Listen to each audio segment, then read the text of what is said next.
Around 2005, I was thinking of a PhD topic.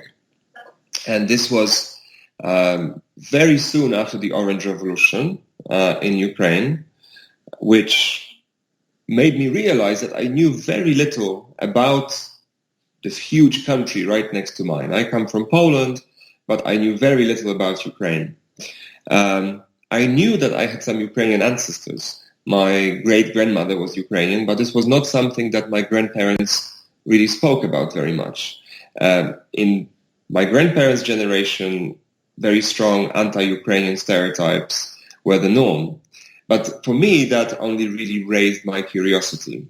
This made me very interested in the relationship between Ukrainians and the Poles, and the relationship between Ukraine and Eastern Europe, maybe more broadly.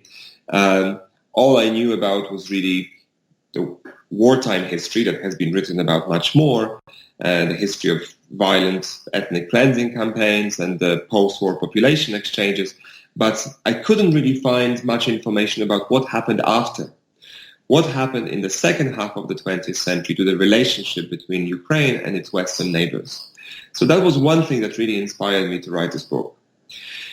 What inspired me to write this book was also a certain degree of naivety and perhaps arrogance.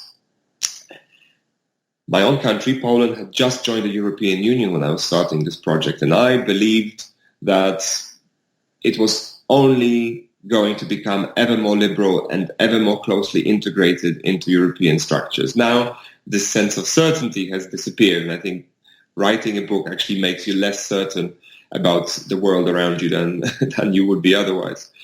I believed that the Orange Revolution in Ukraine was a sort of delayed 1989.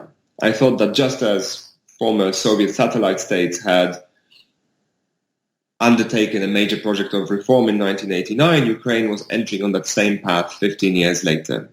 And what I wanted to write at first was a history of how